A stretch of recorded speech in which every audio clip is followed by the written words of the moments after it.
Millionaire CEO waiting for a taxi with his fiancée, shocked when his ex arrived in a Rolls-Royce holding her daughter. Hi, my beautiful family. Welcome back to Mr. Peter's Family, your own family channel. Heavenly God, we come before you with humble hearts.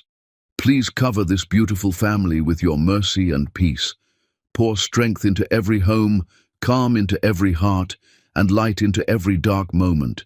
Heal those who are tired, lift those who feel unseen, and protect every soul connected to this family. Lord, I especially pray for the women of this family. Give them honor that the world cannot steal, strength that never breaks, and love that never runs dry. They are the silent builders of homes, the keepers of peace, the hearts that carry everyone else before themselves. Bless their health, reward their sacrifices, and surround them with respect, safety, and deep appreciation every day of their lives.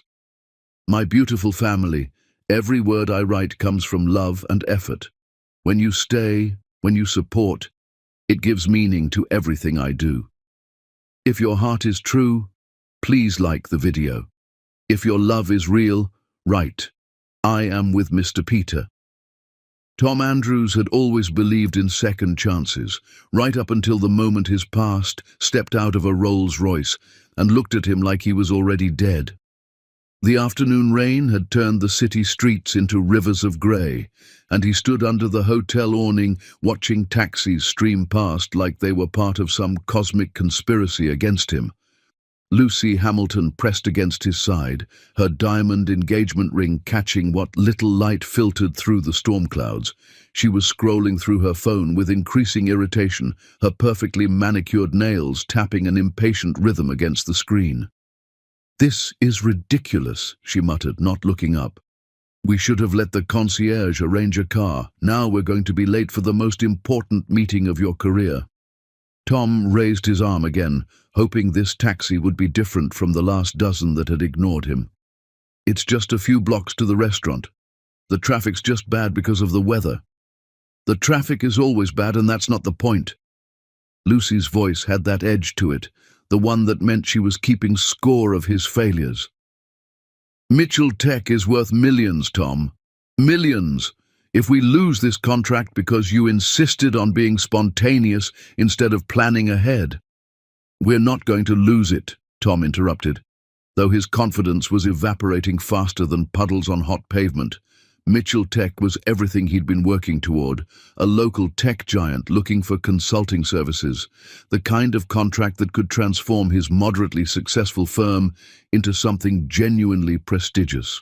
The kind that would finally prove to everyone, including himself, that he'd made something of his life. Lucy was about to respond when the sound cut through everything else, a deep, confident purr that didn't belong in the chaos of midday traffic.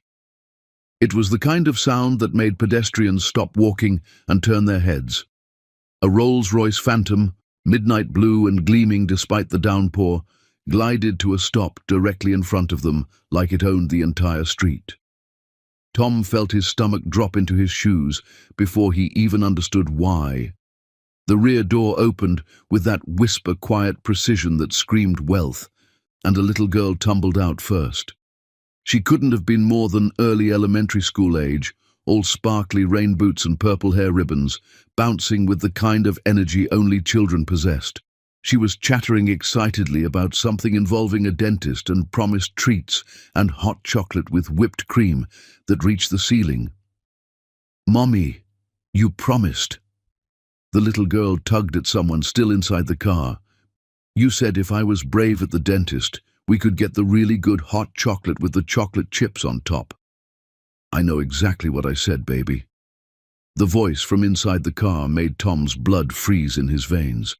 It was warm honey and patience and love, but underneath it was something else, something he recognized even after all these years. "But let's get inside before we both turn into soggy messes, okay? Then hot chocolate with all the toppings your heart desires."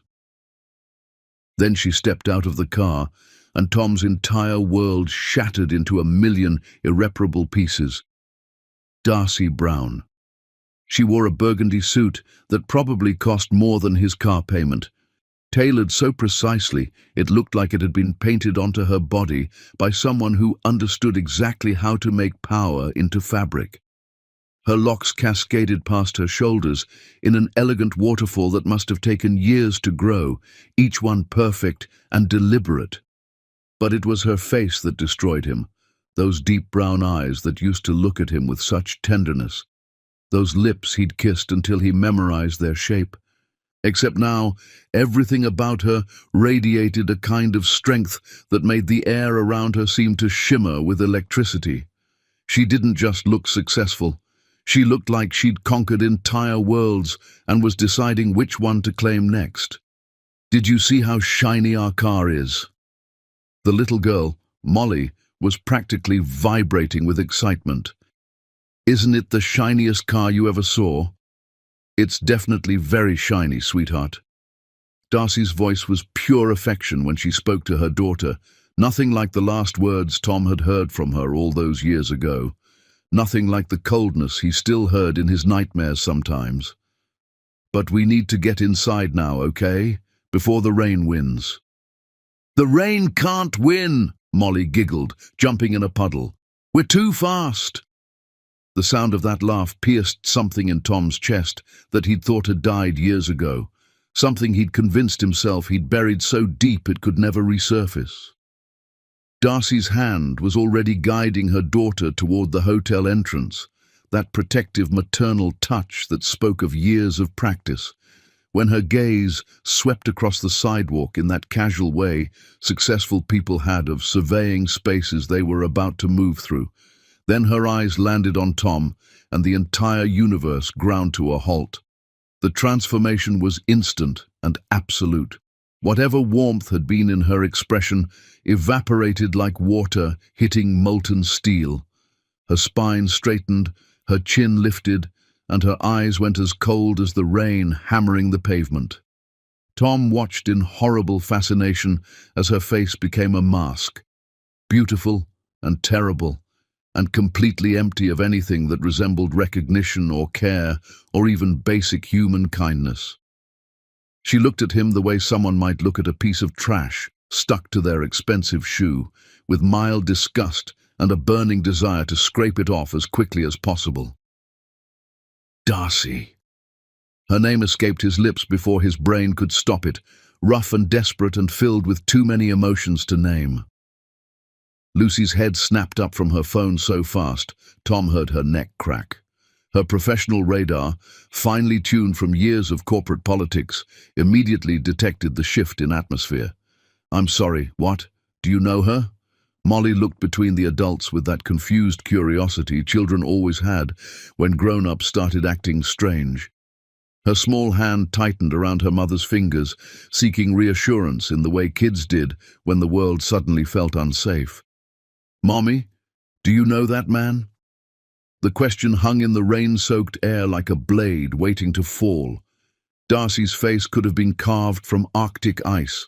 When she spoke, each word was precisely enunciated, deliberately cold, designed to cut deep and leave scars. "No, sweetheart, I don't know him at all." She swept past them without another glance, her heels clicking against the wet pavement with the absolute confidence of someone who knew exactly who they were and exactly what they were worth. Molly skipped beside her, already chattering about something else, her child's brain moving on to the next exciting thing with the blessed speed of the very young. They disappeared through the hotel's golden revolving doors, leaving nothing behind but the faint scent of jasmine perfume and the smoking ruins of everything Tom thought he knew about his life. Tom stood frozen on that sidewalk, unable to move, unable to breathe, unable to do anything except stare at those golden doors that had swallowed Darcy and her daughter whole.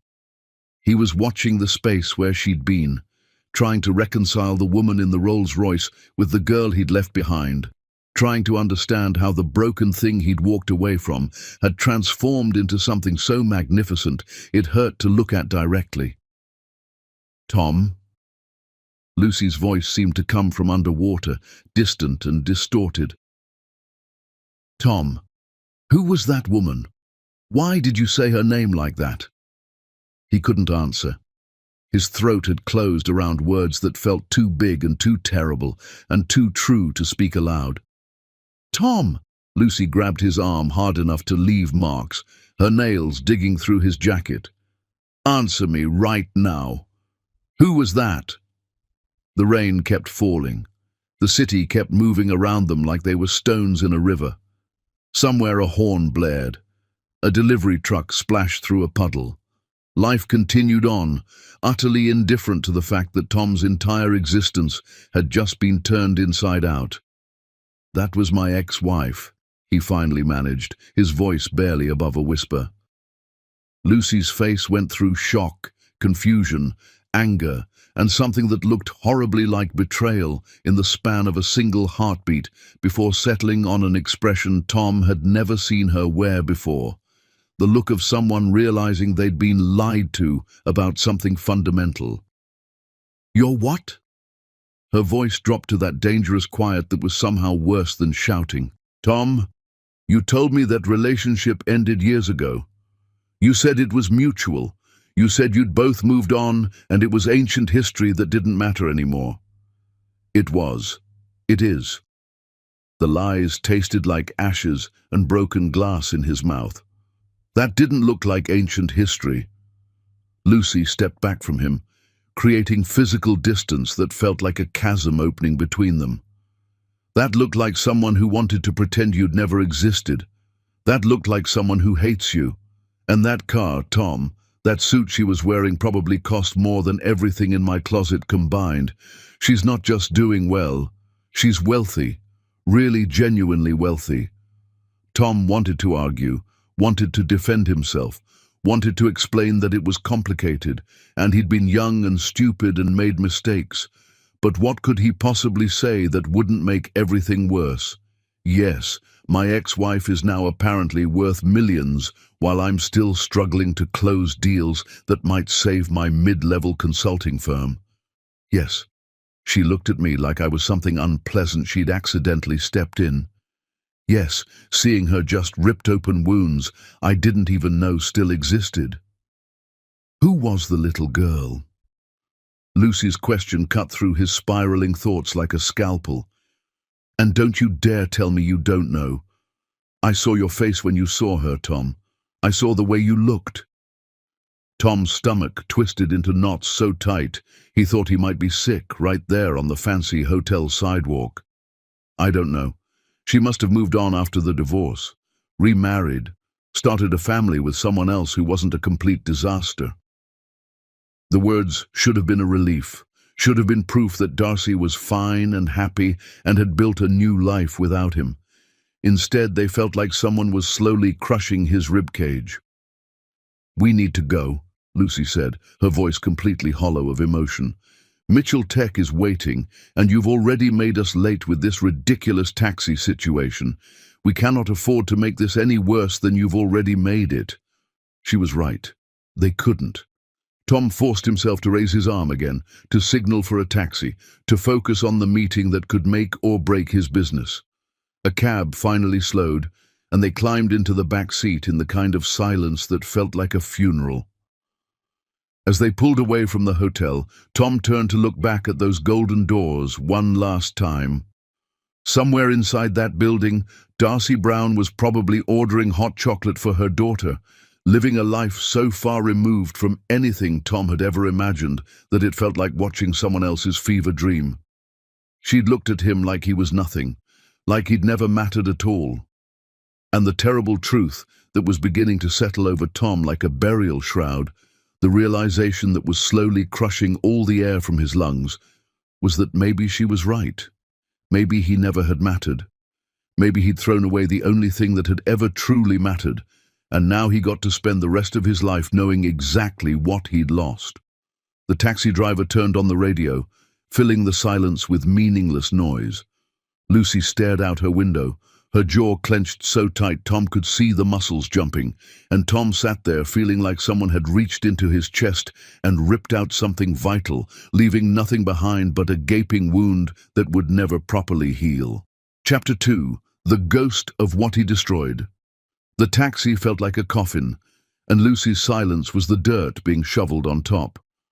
She sat as far from Tom as the back seat allowed, her body angled toward the window, her arms crossed so tightly he could see her knuckles turning white against the dark fabric of her dress. The engagement ring on her finger kept catching the passing streetlights, winking in and out of shadow, like a question that was rapidly becoming an accusation Tom didn't know how to answer. He stared at his hands and watched them tremble. He tried to make them stop. They wouldn't listen. "Your ex-wife," Lucy finally said, and each word was wrapped in so much ice, Tom half expected to see his breath fog in the air between them. "The one you barely mentioned in all the time we've been together, the one you said ended things mutually and moved on peacefully. That was her." It wasn't a question, but Tom nodded anyway because his voice had abandoned him completely. "And the Rolls-Royce, that suit that probably cost more than my entire wardrobe, the way she carried herself like she owned the entire city and everyone in it." Lucy's laugh was sharp enough to draw blood, bitter enough to poison. "She's not just successful, Tom. She's incredibly, monumentally successful. More successful than you. More successful than us. More successful than anything you've ever built or ever will build. So I'm going to ask you one more time, and if you lie to me again, I swear we're done. What really happened between you two?" Tom's mind raced like a trapped animal, trying to construct a version of the truth that wouldn't destroy everything he had left. The marriage had been brief. That much Lucy knew. It had ended badly. She knew that too. But she didn't know about the debt that had nearly swallowed him whole, the kind of crushing financial pressure that made it hard to breathe at night. She didn't know about his mother's offer, delivered over expensive wine in a restaurant Tom couldn't afford. She didn't know about the choice he'd made that still woke him up sometimes at 3 in the morning, drenched in sweat and shame. She didn't know that he was a coward. "We were young," he said, the words scraping his throat raw.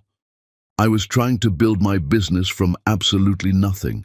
We were drowning in debt, real debt, the kind where collectors call at all hours and threatening letters arrive daily, and you can't sleep because you're doing math in your head trying to figure out how to pay for groceries.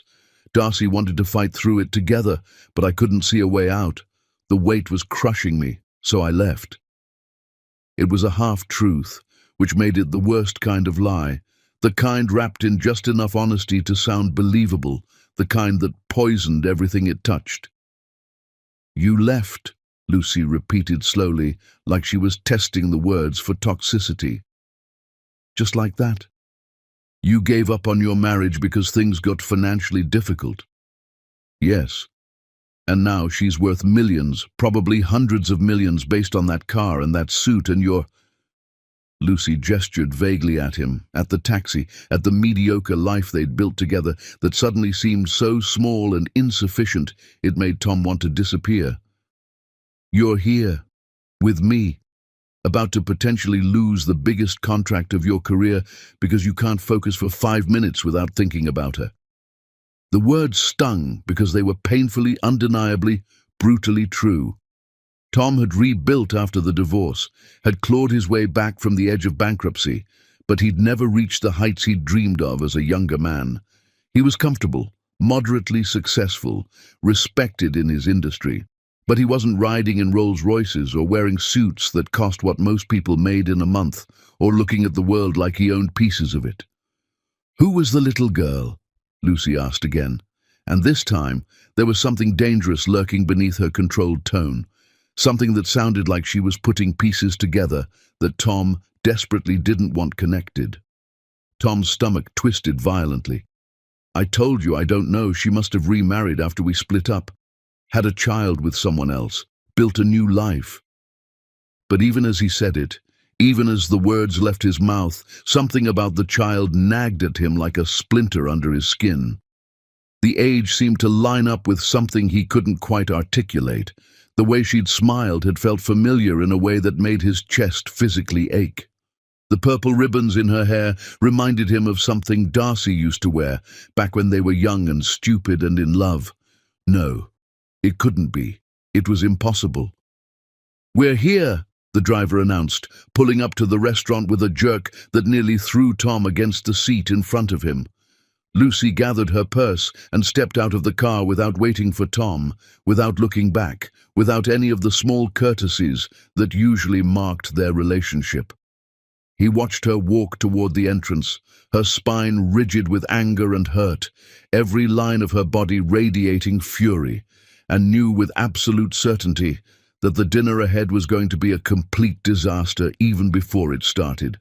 Inside the restaurant, the representatives from Mitchell Tech were already seated at a corner table, reviewing documents and speaking in those low, professional tones that meant serious business. Margaret Davies, the CEO, looked up as Tom and Lucy approached. Her sharp eyes, the kind that had built a tech empire from scratch, immediately took in Lucy's forced smile and Tom's distracted, haunted expression. She exchanged a glance with her CFO that Tom couldn't read, but definitely didn't like. This was going to be a very long evening. Across the city, in a cafe with floor-to-ceiling windows that overlooked rain-soaked streets, slowly turning golden with evening light, Darcy Brown sat watching her daughter create art with the fierce concentration only children possessed. Molly's tongue poked out slightly as she worked, her small hands gripping crayons with the determination of someone creating a masterpiece that would hang in the Louvre. She'd chosen purple for the sky, because regular blue was boring, and boring was for people without imagination, she'd announced, with the absolute certainty of the very young, and was currently engaged in a serious internal debate about whether grass should be green or pink, or maybe both, because who made the rules anyway? "Mommy, look!" Molly held up her drawing with pride radiating from every pore. "It's our house. See, and that's you standing in the garden, and that's me, and those are all the flowers we're going to plant when spring comes. It's absolutely beautiful, baby girl." Darcy's voice was gentle and automatic, but her mind was somewhere else entirely, dragged back against her will to a moment she'd spent years trying to bury so deep it could never surface again. She could still see the envelope on the kitchen table, innocent and white and deadly. Could still feel the way her hands had shaken as she'd opened it, the paper crinkling under trembling fingers that somehow knew what was coming before her brain caught up. Divorce papers, no phone call, no conversation, no warning, no explanation. Just cold, sterile legal language and a note in Tom's handwriting that had consisted of exactly 6 words. "I can't do this anymore." She'd been holding a positive pregnancy test in her other hand. The memory hit like a physical blow, even now, even after all this time and all the therapy and all the success she'd built like armor around that wounded girl. She'd stood in that tiny apartment, the one with the leaky faucet that the landlord never fixed, and walls so thin she could hear the neighbors' arguments word for word, and felt her entire world collapse into a singularity of pain so intense she'd genuinely thought it might kill her. Just stop her heart right there in that pathetic kitchen. Her husband was leaving. She was pregnant. They had crushing debt that would take years to pay off. And she was utterly, completely, devastatingly alone. "Mommy?"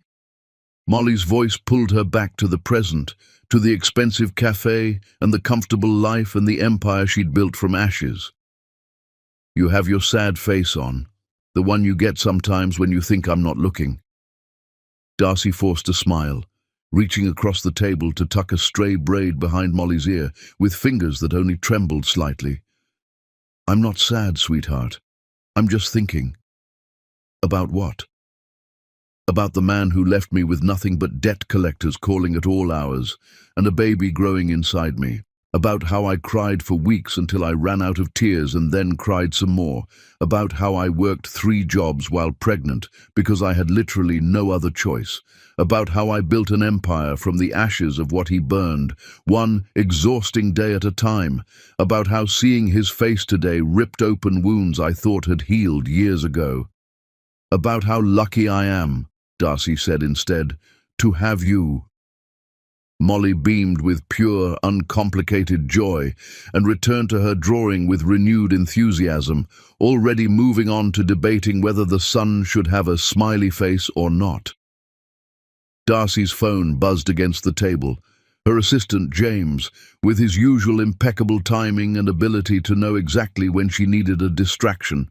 Major deal closing tomorrow. Mitchell Tech choosing their new consulting partner. Final proposal needs your review tonight. This could be the biggest contract we've ever landed. Brown Tech is the favorite, but there's apparently one other firm in the running. She typed back quickly, her fingers steady, despite the emotional turbulence. Send it over. I'll review after bedtime. Who's the competition? The response came immediately. Small firm called Andrews Consulting. Nobody special. Darcy's blood turned to ice in her veins. Andrews Consulting, Tom's company. It had to be. She stared at her phone screen until the words blurred, until her vision went hazy with something that might have been tears if she'd allowed herself to cry. Of course the universe would be this cruel. Of course she'd be competing directly against the man who'd destroyed her for the biggest contract of her career. "Mommy, can we get cookies too?" Molly asked, looking up with those big, hopeful eyes that Darcy had never learned to resist, had never wanted to learn to resist. "Please? I was really brave at the dentist. The hygienist said I was the bravest kid she'd seen all week." "One cookie," Darcy relented, watching her daughter's face light up like Christmas morning. "And then we need to go home. You have school tomorrow, and I have work that apparently just got a lot more complicated." "Yay!" Molly scrambled out of her chair, already racing toward the bakery case with the boundless energy only children possessed. Darcy watched her go. This small person who was half her and half the man who'd abandoned them both without looking back. Molly had Tom's smile, that crooked little grin that used to make Darcy's heart flutter like a trapped bird. She had his laugh, bright and infectious and impossible to resist. She had the same way of tilting her head when she was thinking hard about something, the same unconscious gesture that Darcy saw in her daughter 100 times a day. But she had Darcy's strength, her determination, her absolute refusal to give up or give in or let the world break her. And Tom would never know her, would never know what an incredible, brilliant, beautiful human being his daughter was becoming, would never get to see her drawings or hear her laugh or feel the weight of her small hand in his, would never know that he'd created something perfect and then walked away from it. That was his loss, his punishment, his penance, and Darcy told herself she was glad of it, even as something deep in her chest ached with a pain that had never quite faded. That night, after Molly was tucked into bed in her room, filled with stuffed animals and fairy lights and dreams, after Darcy had read 3 stories and sung 2 songs and promised yes, they could absolutely have pancakes for breakfast. She stood in her penthouse apartment looking out over the glittering city and felt her hands start to shake. She'd built this life, this empire, this future.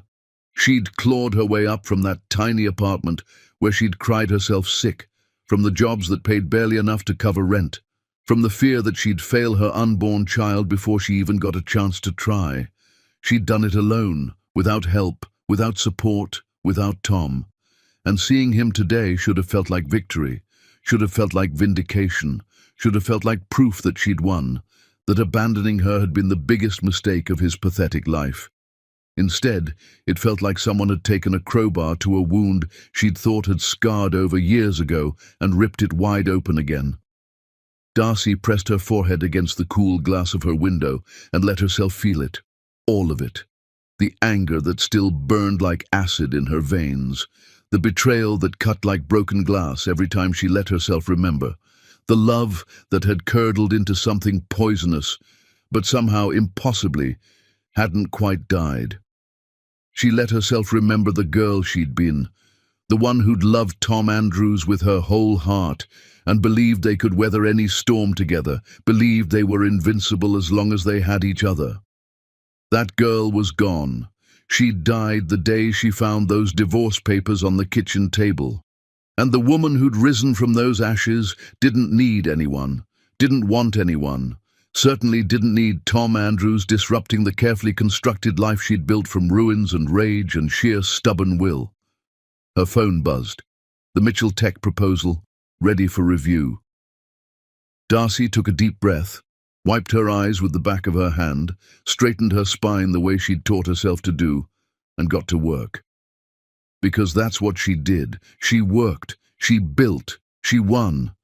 And tomorrow, she was going to beat Tom Andrews so badly he'd remember it for the rest of his life.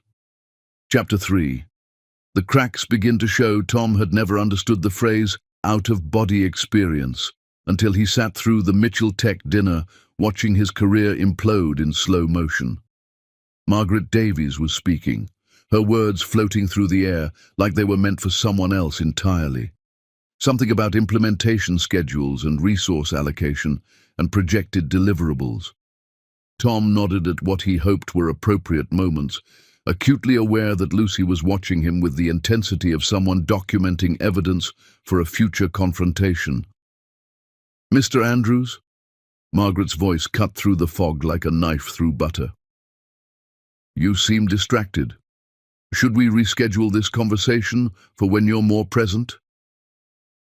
The question wasn't kind. It was a test Tom was failing spectacularly, and everyone at the table knew it. "No, I apologize." Tom forced himself to focus, to push Darcy's face out of his mind for 30 seconds, just 30 seconds. "You were saying about the timeline. I was asking whether your firm has experience with implementations of this scale." Margaret's expression suggested she already knew the answer and was simply being polite by asking. "Because frankly, we're comparing you to Brown Tech Solutions, and their track record is impeccable. Flawless, actually. Brown Tech Solutions, Darcy's company." The words hit Tom like a physical blow to the solar plexus. "We absolutely have experience," Tom started, but Lucy cut him off smoothly, her professional instincts taking over where his had completely abandoned him. "Tom's being modest, as usual. Andrews Consulting has handled multiple large-scale implementations successfully over the years. What specific concerns do you have about our capacity?" Lucy's professionalism was a shield, covering for Tom's obvious mental absence, like a bodyguard throwing herself in front of bullets. Margaret exchanged another look with her CFO, and Tom saw the decision forming in that silent conversation. "It's not about capacity on paper, Ms. Hamilton. It's about whether we can trust your firm's focus and dedication to this project. Brown Tech's CEO presented to us with a level of passion and attention to detail that was, frankly, extraordinary. She anticipated problems we hadn't even identified yet and had solutions ready before we could ask the questions. That's the kind of partner we need for something this critical to our infrastructure." Of course, Darcy had been extraordinary. She was always extraordinary when it came to work. Tom remembered that about her with painful clarity. How she'd thrown herself into every challenge with complete focus. How she never did anything halfway. How she attacked problems with the kind of relentless intelligence that made people step back in awe. He'd loved that about her once, before he'd destroyed it all. "I can assure you that we have the same level of dedication." Tom tried again, but the words felt hollow even as he said them, empty promises from an empty man. "Actually," Margaret interrupted gently but firmly, with the kind of politeness that made rejection somehow worse. "I think we have everything we need for now. We'll make our decision within the next day and be in touch with our choice." It wasn't loud or dramatic, but Tom heard the door closing anyway, heard it slam shut with the finality of a coffin lid. After they left, after the investors had gathered their materials and walked out with professional smiles that didn't reach their eyes, Lucy didn't even wait until they were outside. She turned on him right there in the restaurant, her voice low but fierce enough to scorch. "What is wrong with you? You just sat there like you weren't even present, like your mind was somewhere else entirely, while they essentially told us they're choosing someone else. Do you understand what just happened?" "I know. I'm sorry." The words were automatic, meaningless. "Sorry doesn't fix this." Lucy's voice cracked slightly, revealing the anger beneath her professional veneer. "Mitchell Tech was our future, Tom. That contract would have stabilized everything, put us on the map, given us the credibility to land even bigger deals. And you threw it away because you can't stop thinking about your ex-wife for 5 minutes. 5 minutes of focus was all you needed." They stood on the sidewalk outside the restaurant, rain starting up again like the universe was mocking them, and Tom felt the weight of his failures crushing down on him like an avalanche he couldn't escape. "I need to go home," Lucy said finally, her voice completely flat now, drained of emotion. "Alone. I need to think about whether I can do this, whether I can be with someone who's clearly still in love with someone else." "Lucy, please, don't. Just don't." She walked away, hailing a cab with the practiced efficiency of someone who'd made a decision and wouldn't be swayed. "I'll get my things from the apartment tomorrow when you're at work." Tom stood there long after she'd gone, long after her taxi had disappeared into the rain-soaked night, then did something monumentally stupid, something he knew was wrong even as he was doing it. He pulled out his phone and searched for Darcy's company, for any information he could find about the woman who'd just destroyed his evening, without even trying. Brown Tech Solutions had a sleek, modern website with Darcy's photo prominently displayed on the homepage. CEO and founder, it said, beneath her professional headshot. The About page detailed her meteoric rise in language that sounded like mythology. How she'd started the company from absolutely nothing several years ago, built it into an industry powerhouse through innovation and relentless dedication, and a refusal to accept limitations. Client testimonials praised her brilliance, her integrity, her ability to deliver results that exceeded expectations. There were case studies of impossible problems she'd solved, contracts she'd landed that should have gone to bigger firms, innovations she'd pioneered that changed how the entire industry operated. There were photos scattered throughout the site. Darcy at conferences, gesturing passionately while giving keynote speeches. Darcy accepting awards with that confident smile that said she'd known all along she would win. Darcy cutting ribbons at charity events, shaking hands with mayors and governors, standing beside CEOs of companies Tom had only dreamed of working with.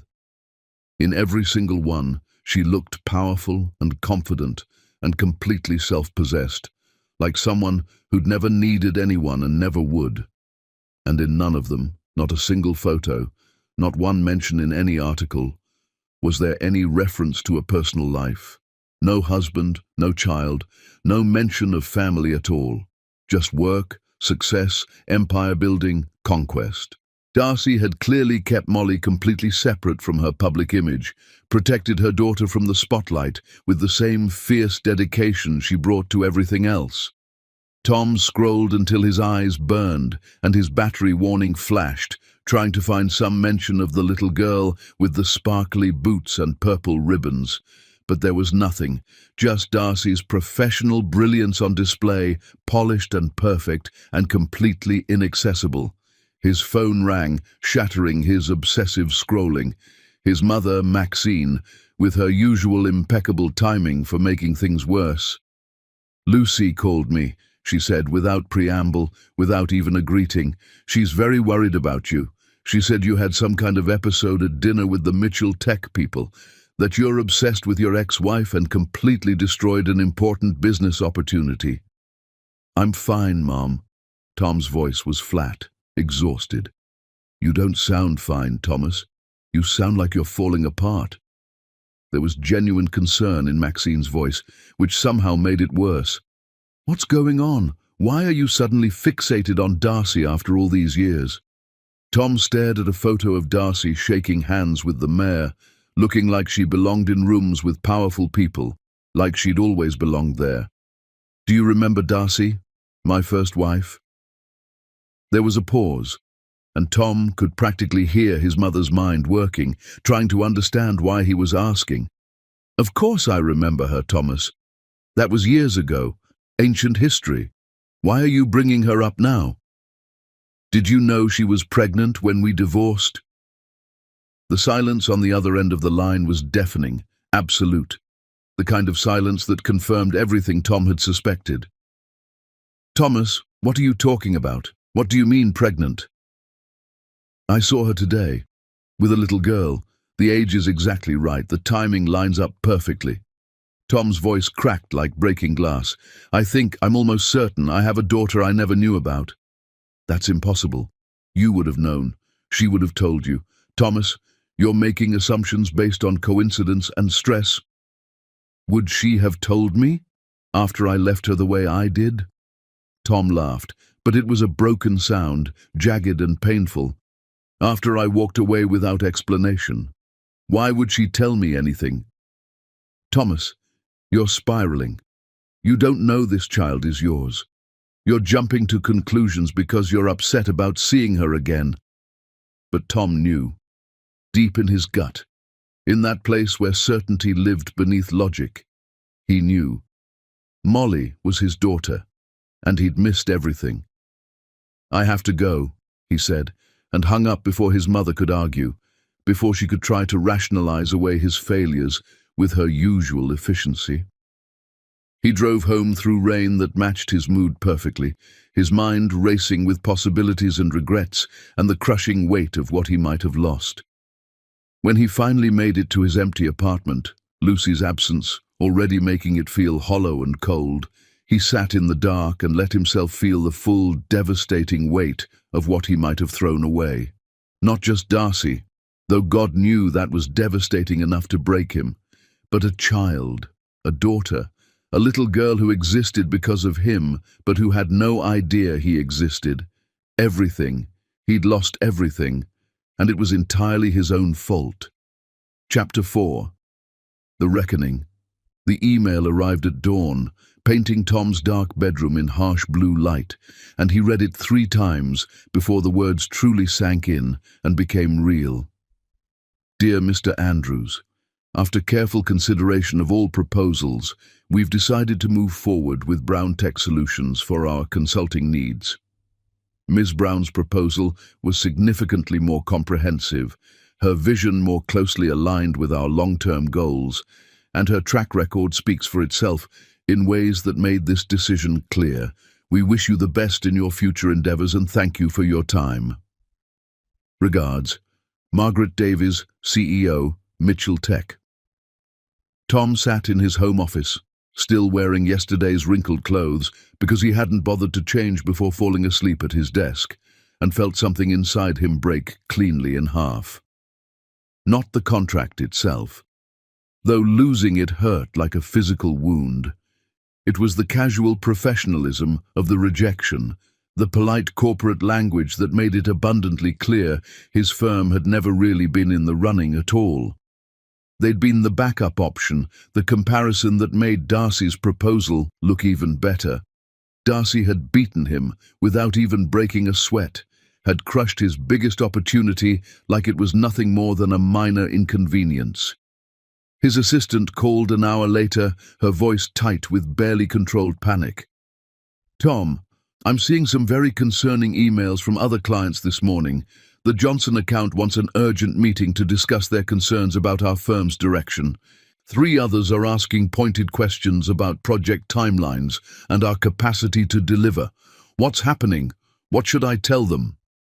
What was happening was that word traveled at light speed in their industry, and losing Mitchell Tech to a competitor made him look weak, made his firm look unstable, made everyone question whether Andrews Consulting was really the safe choice they'd thought it was. "Schedule the meetings," Tom said tiredly, his voice hollow and distant even to his own ears. "I'll handle them." But he wouldn't. He knew that with the same certainty, he knew the sun would rise. His business was circling the drain, spinning faster and faster, and he couldn't summon the energy or focus to care enough to save it. Instead, he did something profoundly reckless, something that crossed lines he knew he shouldn't cross. He drove to Mitchell Tech's headquarters and waited like a stalker in the parking lot, watching the executive entrance like some kind of deranged private investigator. Darcy's town car was parked in the section reserved for visiting executives, sleek and expensive, and mocking him with its mere existence. Tom sat in his significantly less impressive vehicle, hands gripping the steering wheel so tight his knuckles went white, and waited. Waited like the desperate man he'd become. Waited like someone who'd lost everything and had nothing left to lose. When Darcy emerged an hour later, she was laughing at something on her phone, looking triumphant and radiant and absolutely untouchable in her success. The morning sun caught her locks, made her burgundy suit shimmer, turned her into something that looked almost mythological. Tom got out of his car before his rational mind could stop him. "Darcy!" She froze mid-step, and when she turned, her expression could have frozen the sun itself, could have stopped time, could have killed with its sheer intensity of contempt. "Are you following me now?" Her voice was quiet, but deadly, carrying the kind of controlled rage that promised violence if he pushed too far. "Is that what we're doing? Stalking? Because I have to tell you, Tom, that's a really, really bad look, even for you. I just want to talk. Please, just give me 5 minutes of your time." The words tumbled out desperately, without planning, without thought, driven purely by need. "I have nothing to say to you." Darcy started walking toward her car, dismissing him like he was nothing, like he didn't even warrant the energy of sustained attention. "The little girl, Molly. She's mine, isn't she?" Darcy stopped walking, turned around slowly, deliberately, like a predator deciding whether prey was worth the effort of killing. Her eyes had gone dangerously flat, emotionless in a way that was somehow more terrifying than anger. "What did you just say to me?" "I know she's my daughter. I know it." Tom's voice cracked like breaking glass, like something shattering under pressure it couldn't withstand. "The age is exactly right. She looks like... She has my smile, Darcy. Please, just tell me the truth. I need to hear you say it." Something flickered across Darcy's face. Pain, anger, something Tom couldn't quite name but recognized as the ghost of old wounds that had never properly healed. "You want the truth? Fine, yes. She's yours biologically. Are you happy now? Does that make you feel better?" The confirmation should have felt like relief, like an answer to a question that had been eating him alive. Instead, it felt like someone had driven a knife directly between his ribs and was slowly twisting it for maximum damage. "Why didn't you tell me? When you found out you were pregnant, when you knew, why didn't you tell you?" Darcy's laugh was sharp enough to cut diamonds, bitter enough to poison oceans. "You filed for divorce, Tom. You left divorce papers on the kitchen table with a note that said, 'I can't do this anymore,' and then you vanished like smoke. You disappeared so completely I couldn't have found you if I'd wanted to. What exactly should I have told you? How was I supposed to reach you when you made it abundantly clear you wanted nothing to do with me or our life together?" "I didn't know," Tom was shouting now, not caring who heard, not caring about anything except making her understand. "I didn't know you were pregnant. If I had known, if you had told me before I left, you would have what?" Darcy cut him off with words that felt like whip cracks. "Stayed? Don't flatter yourself, Tom. Don't stand here and pretend you would have made some noble choice if only you'd had all the information. You made a choice regardless. You chose to leave.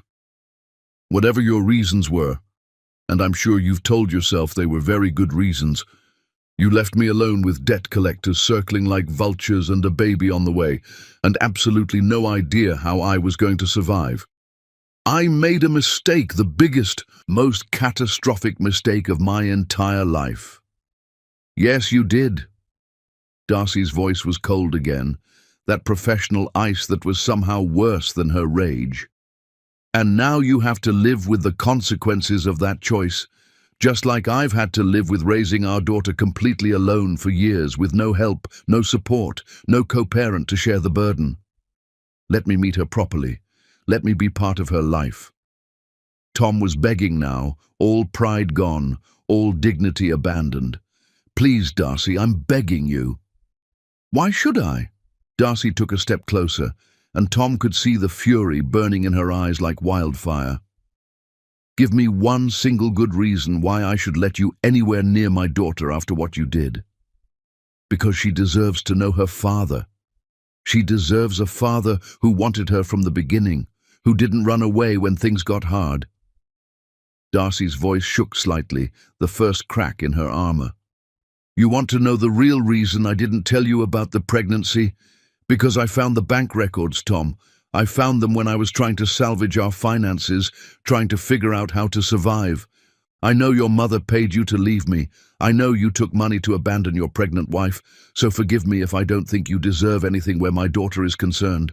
Tom felt like she'd punched him in the stomach, hard enough to drive all the air from his lungs. You knew. All this time you knew about the money. How long have you known? Of course I knew. I'm not stupid, Tom. I found the transfer in our account records when I was closing everything out. Darcy's eyes were bright with tears she refused to let fall. With pain, she wouldn't give him the satisfaction of showing. Your mother transferred a substantial amount to you the exact same week you filed for divorce. The exact same week. It wasn't hard to put those pieces together and understand exactly what had happened. I was desperate. I was drowning, and she offered me a way out, and I was too weak to say no. Tom was crying now, tears streaming down his face, not caring who saw, not caring about anything. I know what I did was unforgivable. I know I don't deserve anything from you, but please, Darcy, please let me at least try to know my daughter. Darcy stared at him for a long moment, and Tom saw the war playing out across her face, anger and pain, and something that might have been pity mixed with contempt. No, she said finally, the word falling like a death sentence. Not like this. Not when you're desperate and guilty and looking for absolution to make yourself feel better. If you actually want to be part of Molly's life, you need to prove you're worth knowing first. You need to become someone who deserves to breathe the same air as her. And right now, you're not even close to being that person. She got in her car and drove away with the kind of finality that left no room for argument, leaving Tom standing alone in the parking lot with tears streaming down his face and the crushing weight of his failures bearing down on him like an avalanche. He'd found his daughter, confirmed her existence, made it real. And in the process, he'd lost her all over again before he'd even had a chance to know her. The universe, it seemed, had a cruel sense of poetic justice. Chapter 5. The daughter he never knew. Tom spent the next week existing in a haze of self-destruction that felt almost deliberate. His business was hemorrhaging clients like a severed artery bleeding out. 5 more had terminated their contracts within days, all citing vague concerns about his firm's reliability and focus and ability to deliver quality work. His assistant looked at him with increasing worry and rapidly decreasing respect, like she was watching someone drown and couldn't figure out how to throw them a life preserver. Lucy still hadn't come home, and her texts, when she bothered to send them at all, were brief and cold, and carried the distinct flavor of someone who'd already moved on emotionally. But none of it mattered. None of it touched him. None of it could compete with the knowledge burning in his brain like acid. He had a daughter, Molly, his child, and he'd missed everything, every single moment of her existence. He couldn't stop thinking about her, couldn't stop his mind from cataloguing all the moments he'd lost, the sparkly rain boots that suggested a child who loved bright things, the purple ribbons that spoke of a mother who took time with her daughter's hair every morning, The way she'd smiled up at Darcy with complete trust and love, with the certainty that only children had, that they were safe and loved, and the center of someone's universe. All of it, every second, every milestone, gone, stolen, lost forever, and it was his own fault, his weakness, his choice. He found himself driving past Molly's school one afternoon, telling himself he was just curious. Just wanted to see where his daughter spent her days. Just needed to understand this piece of her life he'd never been part of. The school was modest, but nice, well maintained, with a playground where children shrieked with joy during recess. Tom parked across the street, in a spot that gave him a clear view, and watched them play through the chain-link fence, trying to spot Molly among the crowd of running, laughing, playing children. There, on the swings, her distinctive braids flying behind her as she pumped her legs higher and higher with the determination of a child who refused to accept limitations. She was laughing at something another child said, her whole face lit up with pure, uncomplicated happiness that made Tom's chest physically ache. This was what he'd missed, this exact thing right here. The simple joy of childhood, the innocence that couldn't last, the laughter that came so easily when you were too young to know how cruel the world could be. He'd chosen money and an easy escape over getting to watch his daughter grow up, over hearing that laugh every day, over being the person she ran to when she was scared or hurt or excited. He sat there for 20 minutes, just watching, memorizing every detail he could see from this distance. The way she climbed the monkey bars with fierce determination, refusing to give up even when she slipped. How she shared her snack with another kid who'd forgotten theirs, displaying the kind of generosity that had to be taught, had to be modeled by a mother who clearly raised her daughter right. The way she ran with all the awkward enthusiasm of childhood, all limbs and energy and pure joy. Tom was so absorbed in watching his daughter that he didn't notice the security guard approaching until the man tapped sharply on his window with the practiced authority of someone who dealt with potential threats regularly. "Sir, can I help you with something?" The guard's tone was professionally polite, but carried an undercurrent of suspicion that set off alarm bells Tom should have heard earlier. Tom's heart jumped into his throat. I'm just watching the children at recess from your parked car." The guard's hand moved to his radio in a gesture that was probably unconscious, but deeply threatening. "Sir, I'm going to need you to move along right now. If you have legitimate business with the school, you need to come to the main office and sign in properly. Otherwise, you need to leave immediately." "Of course, I understand. I'm sorry." Tom started his car with hands that shook so badly he could barely grip the wheel. As he drove away, checking his rearview mirror compulsively, he saw the security guard writing down his license plate number with the kind of careful attention that meant Tom had just made everything infinitely worse. He'd gone from absent father to registered creep in one spectacularly stupid decision. That night, his phone stayed ominously silent.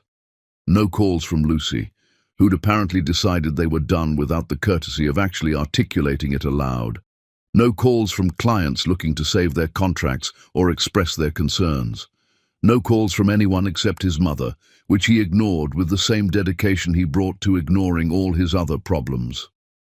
He sat alone in his apartment, surrounded by the physical evidence of his failing life.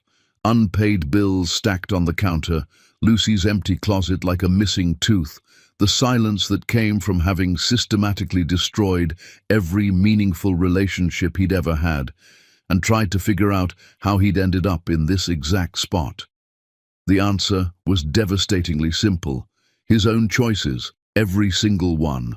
A clear line of bad decisions leading inevitably to this moment of absolute isolation.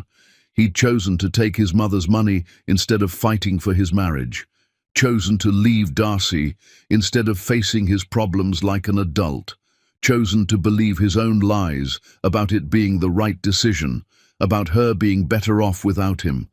And now he was choosing to compound those original mistakes by lurking outside his daughter's school like some kind of dangerous stranger. Tom pulled out his laptop and did something he should have done weeks ago, something that felt like admitting defeat, but was actually the first rational decision he'd made in a long time.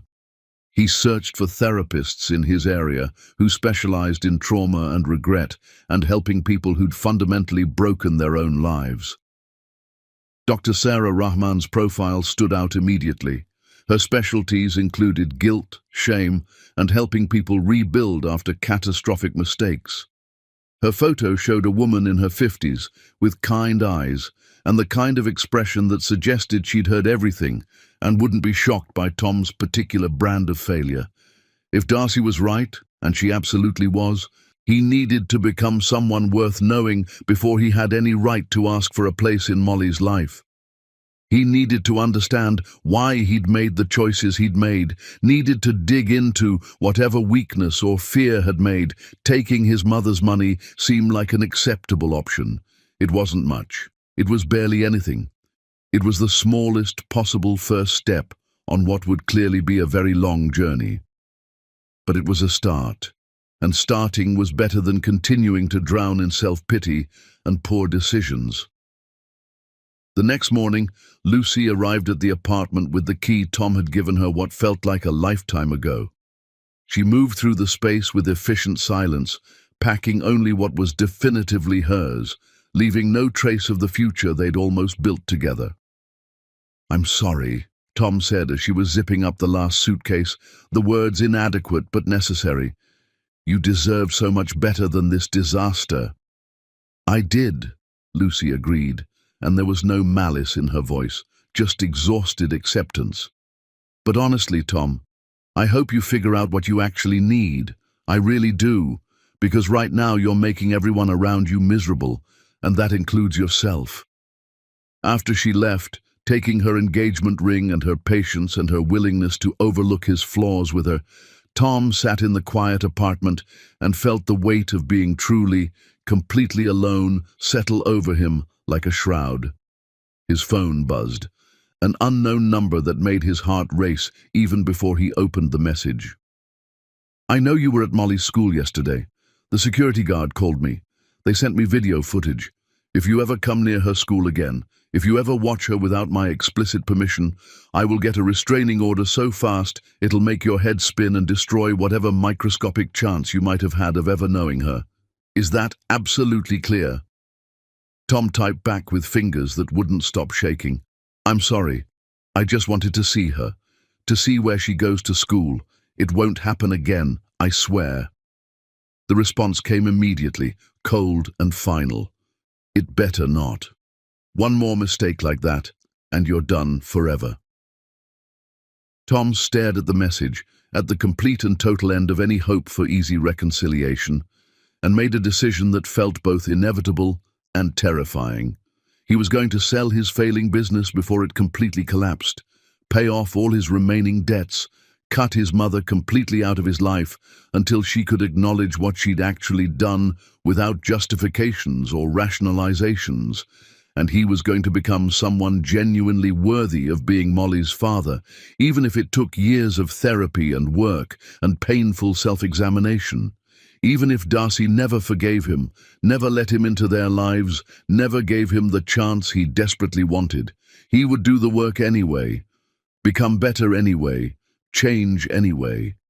It was the only path forward that didn't end in complete destruction and the death of whatever small, fragile hope he still carried. Chapter 6. The Confrontation. Tom's phone rang at 11:30 at night, jerking him out of the first real sleep he'd had in days, and Darcy's voice came through the line shaking with rage so intense he could practically feel it burning through the speaker like fire.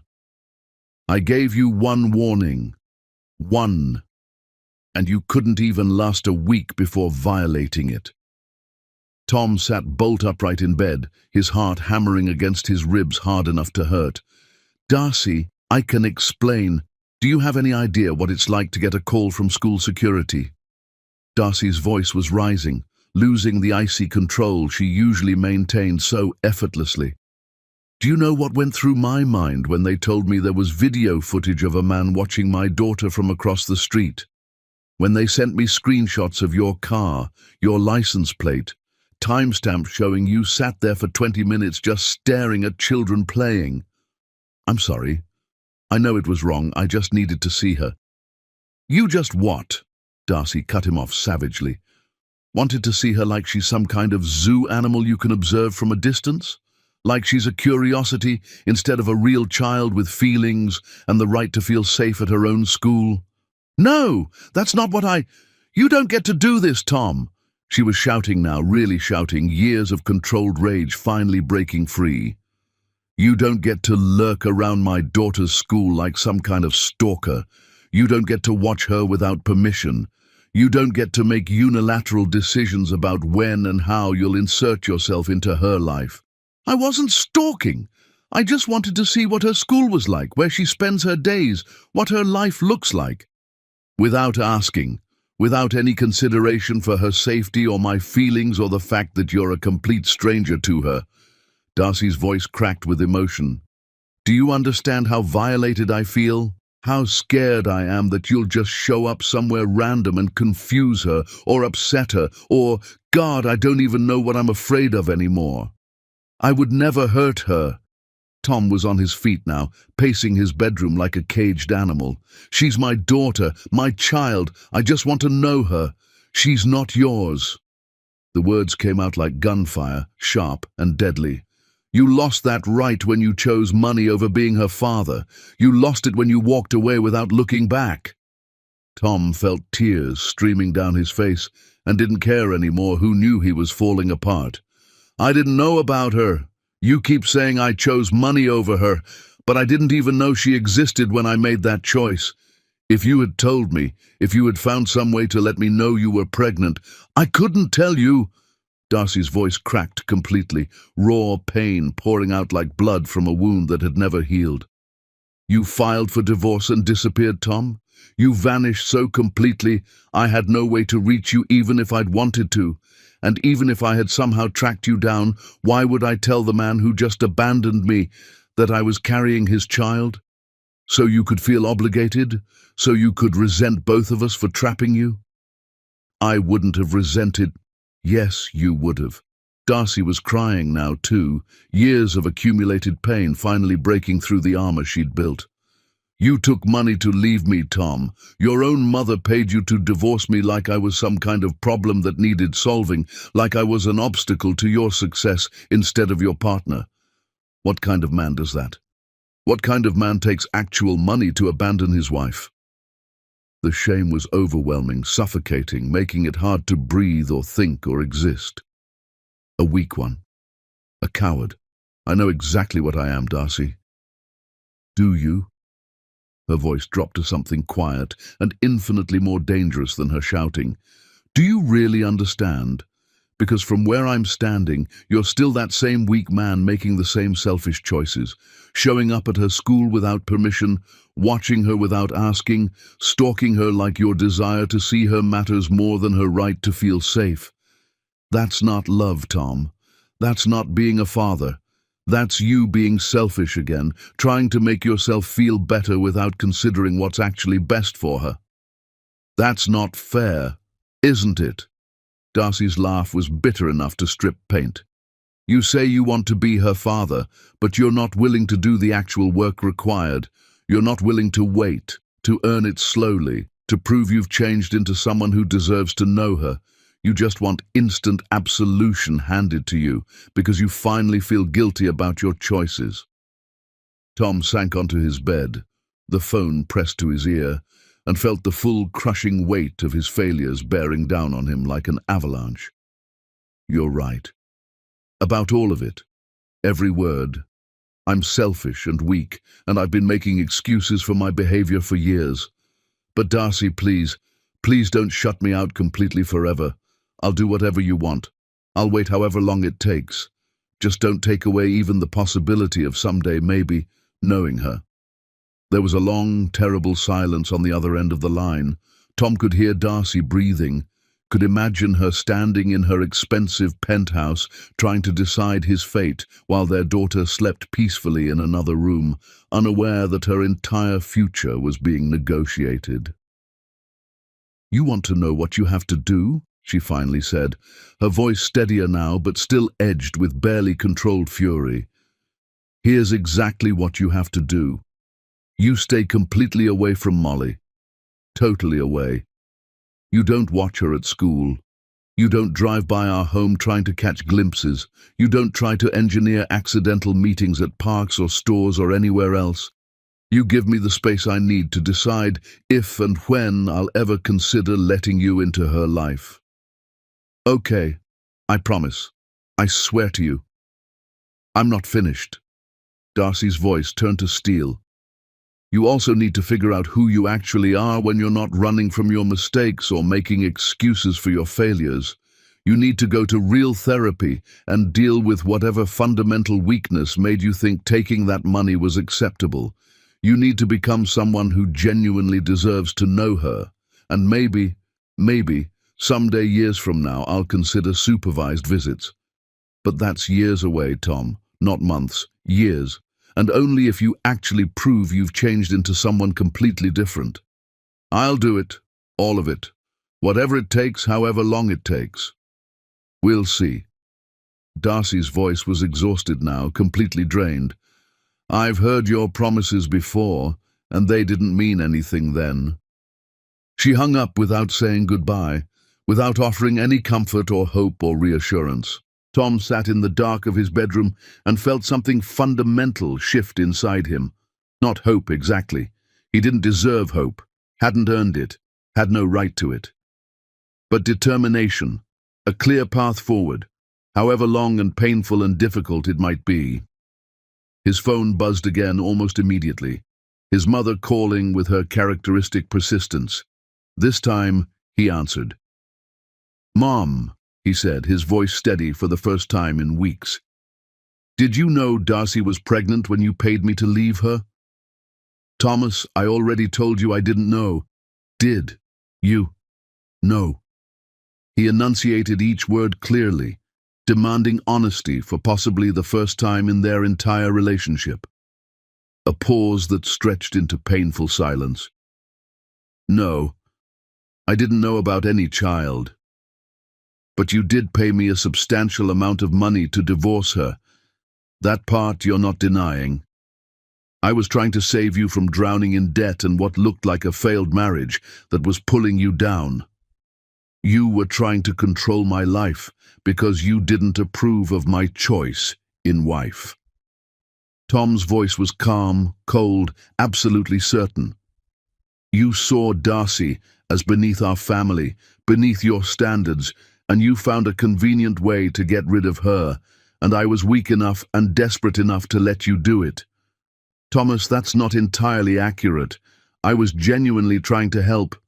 I have a daughter I've never known because of that choice, Mom. A little girl named Molly, who doesn't even know her father exists, who will grow up with a hole in her life that I created, and that's on both of us. On you for offering the money and framing it as help, and on me for being weak enough to take it and cruel enough to use it. If you're trying to make me feel guilty about trying to help my son, I'm trying to make you face what you actually did without the comfortable lies and justifications." Tom closed his eyes, feeling tears slip down his cheeks. "What we both did. I can't have you in my life right now, Mum. Not until you can genuinely acknowledge your role in this destruction and take real responsibility for it. Not your version of trying to help, not your rationalizations about saving me. Real, honest accountability for paying your son to abandon his pregnant wife. Thomas, you're upset and not thinking clearly. When you calm down and can be rational, don't call me again until you're ready to be completely honest about what happened," Tom said quietly, and hung up before she could argue or manipulate or twist the conversation into something that let her off the hook. Then he opened his laptop and booked his first therapy appointment with Dr. Rahman for the following morning, the earliest slot she had available. It wasn't much. It was barely even the beginning of what needed to happen, But for the first time since seeing Darcy step out of that Rolls-Royce, Tom felt like he might actually have a real path forward instead of just drowning in regret and poor decisions. Even if that path led through years of painful therapy and difficult work and earning back microscopic pieces of what he'd thrown away so carelessly, at least it was a path. At least it was something concrete he could do instead of just wallowing in guilt. At least it was better than what he'd been doing, which was making everything consistently worse with every choice. Chapter 7. The Price of the Past. Tom's mother was standing outside his apartment building when he left for his first therapy appointment the next morning, and she looked older than he'd ever seen her. Maxine stood there, diminished somehow, her designer clothes hanging a bit looser on her frame, her perfectly styled hair showing more grey than he remembered seeing before, and there were dark circles under her eyes that no amount of expensive concealer could completely hide. She looked like someone who hadn't slept, who'd spent the night wrestling with demons she couldn't escape. "I don't want to talk to you," Tom said flatly, moving past her toward his car without slowing his stride. "Thomas, please." Maxine followed him, her heels clicking urgently on the pavement with a desperation he'd never heard from her before. "We need to discuss what you said last night, about the child, about your accusations, about everything you threw at me." "There's nothing to discuss." Tom unlocked his car door with deliberate calm. "I told you not to contact me until you were ready to be completely honest about what you did. Standing on my doorstep at 7 in the morning, trying to ambush me into a conversation isn't being honest, it's being manipulative, which is exactly what I expected from you." "I'm trying to understand." Maxine's voice cracked with genuine distress. "You can't just drop something like that on me, a granddaughter I never knew existed, and then cut me off completely. Thomas, I have a granddaughter. There's a child." "Yes, her name is Molly. She's in early elementary school. She likes drawing and dinosaurs and hot chocolate with whipped cream piled so high it threatens to topple over." Tom's voice was flat, deliberately emotionless, refusing to give his mother the reaction she was clearly fishing for. "And you'll never meet her because I'll never allow you anywhere near her after what you did to her mother." Maxine flinched, like he'd physically struck her across the face.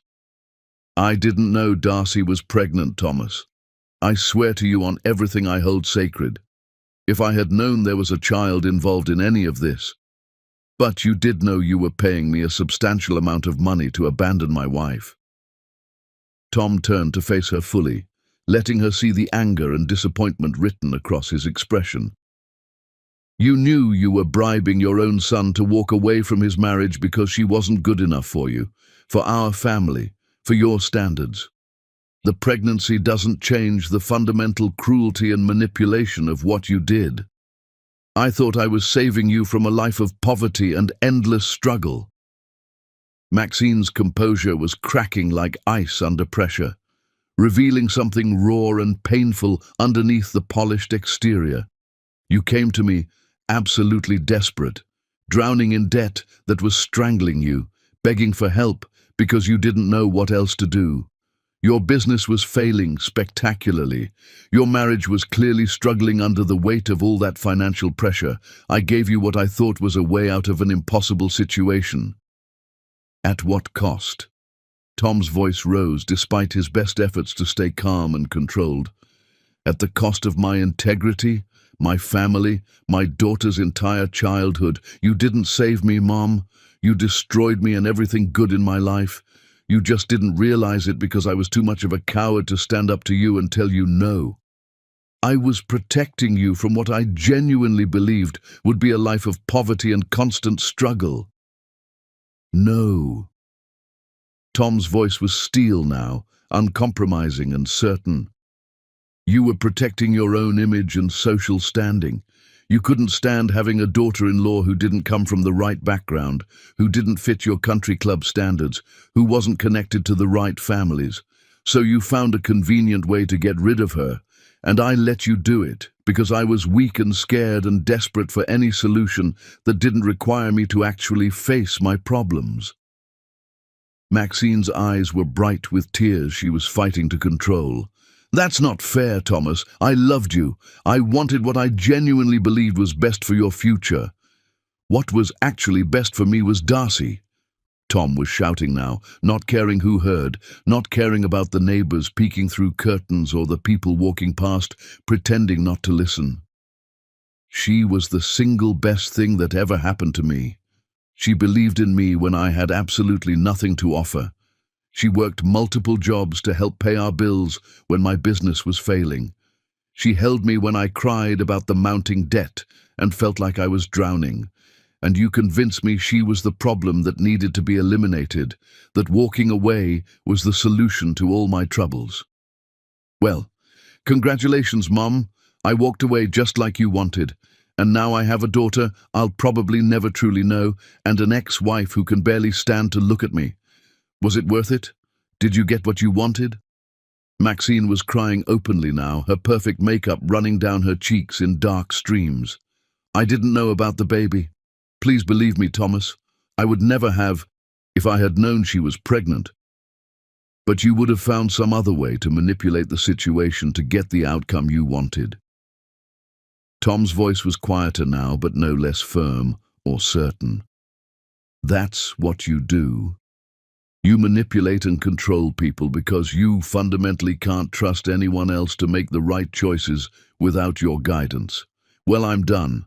I'm completely done letting you control my life or make decisions for me. What are you saying? I'm saying don't contact me again. Not by phone, not by showing up places, not through other people, until you can genuinely acknowledge what you actually did without any justifications or rationalizations or excuses. Not, I was trying to help, not, I thought it was best for you, not, I didn't know all the facts. Just the plain, honest truth. You paid your son a substantial amount of money to abandon his pregnant wife because you didn't approve of her background. Tom opened his car door with finality. When you can say that out loud and genuinely mean it, when you can take real responsibility without deflecting or making excuses, then we can talk. Until then, stay completely away from me. Thomas, please don't do this.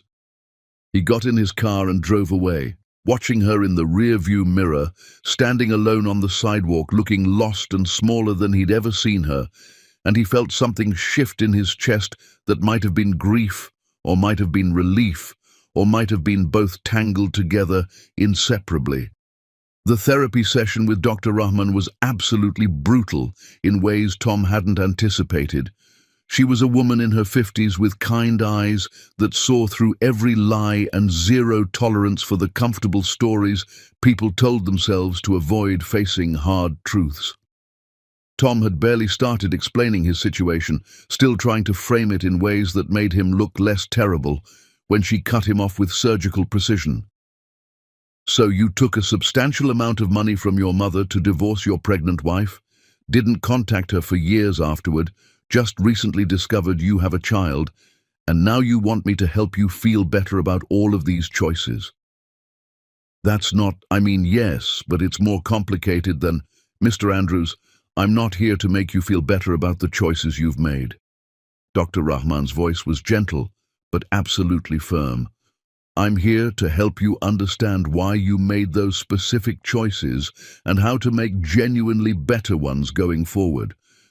Are you actually ready for that kind of difficult work? Tom swallowed hard, feeling exposed and vulnerable in ways he hadn't experienced in years. Yes, I think so. I hope so. Good. Then let's start with the money. Why did you actually take it? And I want the real answer, not the comfortable story you've been telling yourself. The hour that followed was excruciating in the most productive way possible. Dr. Rahman dug into every rationalization, every comfortable excuse, every self-serving lie Tom had been telling himself for years to avoid facing what he'd actually done. By the end of the session, he felt flayed completely open, raw and exposed, and unable to hide behind the stories that had protected him from the full weight of his guilt. "Your homework," Dr. Rahman said as they finished, handing him a blank notebook that felt heavy with significance, "is to write down every single specific thing you lost when you made the choice to take that money and leave. Not vague concepts, not what you think you lost. Actual, specific, concrete things with names and moments attached. Bring it to our next session." Tom went home and started writing with a pen that felt like it weighed 1,000 pounds.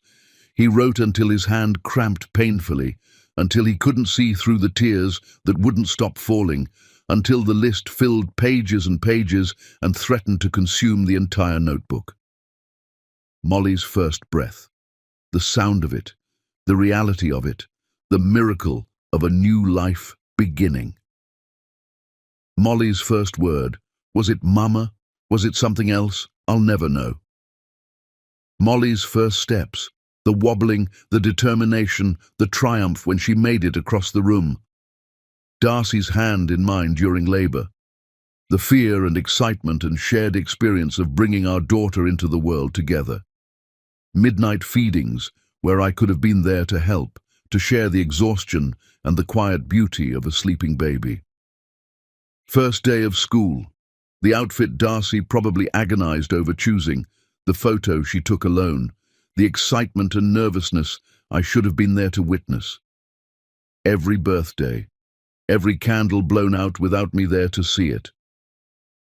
Every holiday, Christmas mornings and Easter egg hunts and Halloween costumes I never got to help choose.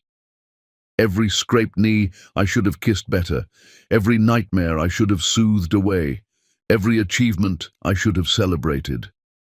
Every bedtime story I should have read, every song I should have sung, every tiny hand that should have held mine.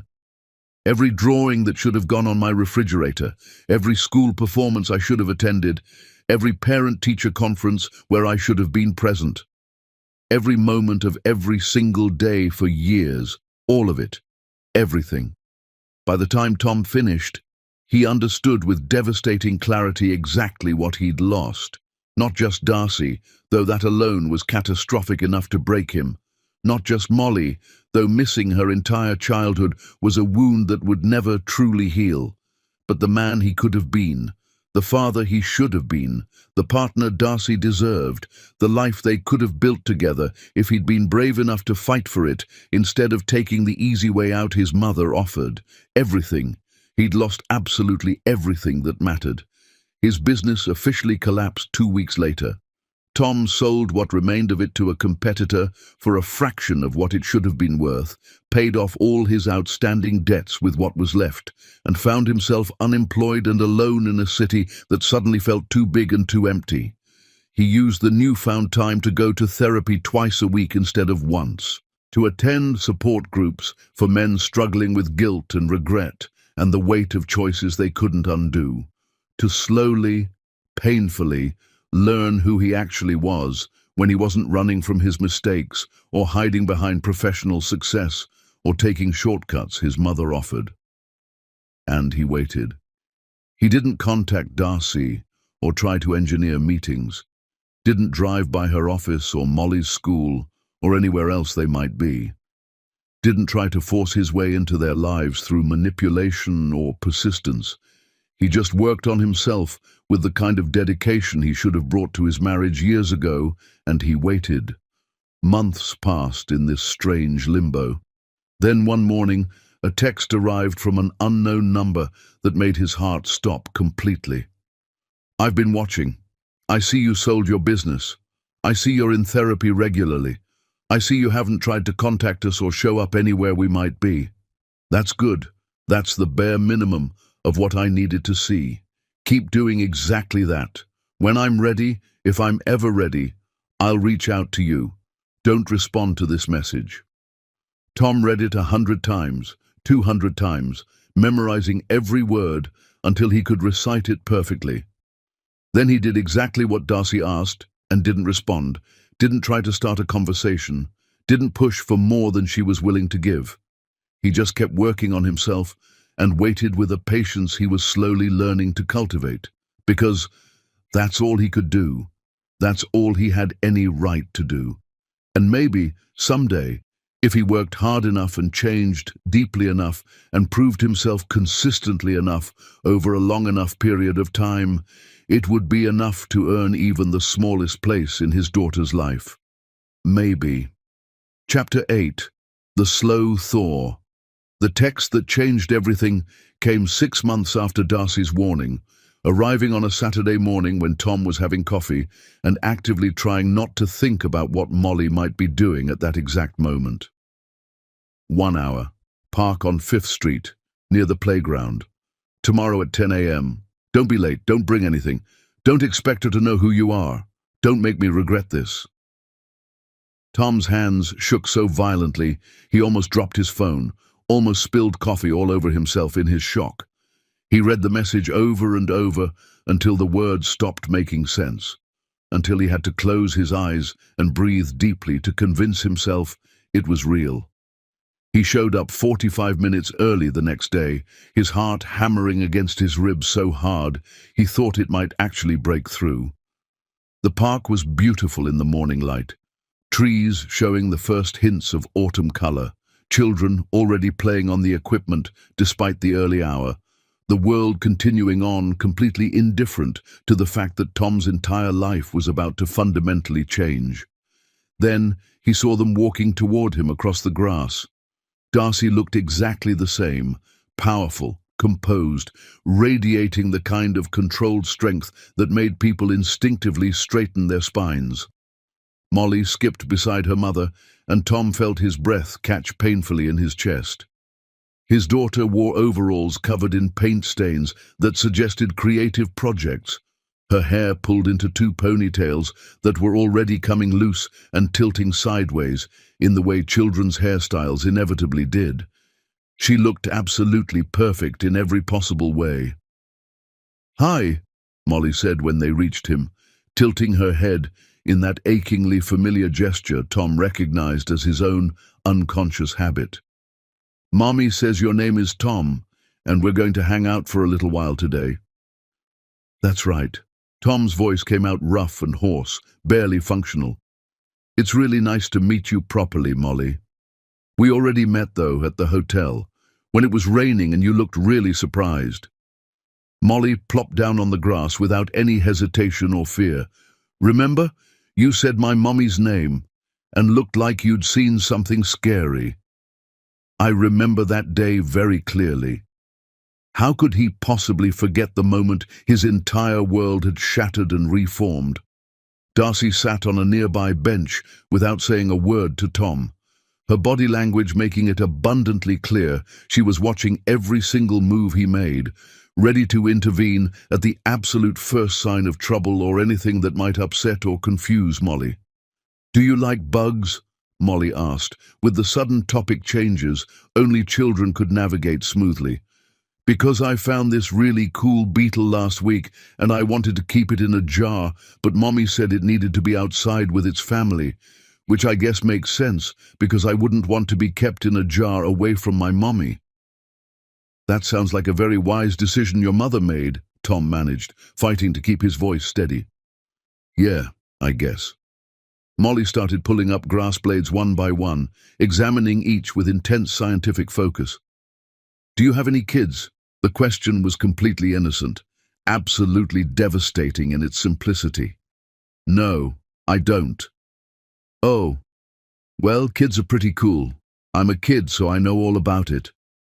Molly grinned at him, gap-toothed and perfect, and utterly unaware she was destroying him with every word. They spent the hour talking about dinosaurs. Molly had very strong opinions about which ones were most interesting, and favorite colors and whether dogs or cats made better pets. Molly chattered easily once she warmed up to him, her hands moving in those exaggerated gestures children used when they were really excited about something, her laughter bright and frequent and absolutely beautiful. Tom absorbed every detail, like a drowning man finally reaching the surface and gasping for air. The way she wrinkled her nose when she was concentrating hard on something. The gap in her smile, where she'd recently lost a tooth and couldn't stop running her tongue over the space. The way she said "actually" with complete and utter seriousness before delivering some piece of childhood wisdom that made perfect sense in her universe. When the hour was up, far too soon, impossibly fast, Darcy called Molly over to where she'd been working on her laptop. "Did you have fun, baby?" "Yeah, Tom knows about dinosaurs too, and he doesn't think cats are automatically better than dogs, so he's okay, I guess." Molly looked up at Tom with those big eyes that were so like Darcy's it physically hurt. "Will you come back next week?" Tom looked at Darcy over Molly's head, silently asking permission, hardly daring to hope. She gave the smallest nod, barely perceptible. "I would absolutely love to come back," Tom said, meaning it with every fibre of his being. "Yay!" Molly waved enthusiastically as they walked away, already chattering to Darcy about something new. The visits continued with clockwork regularity. Every single week, the same park, the same bench, the same precious hour that Tom lived for all week.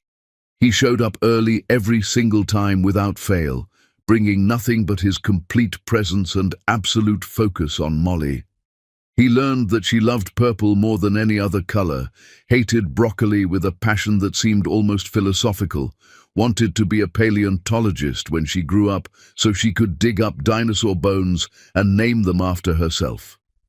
He learned her laugh in all its variations, learned her moods and how to read them, learned the way she processed the world with a child's logic that was both hilarious and profound, and slowly, painfully slowly, over weeks that became months, Molly began to genuinely trust him.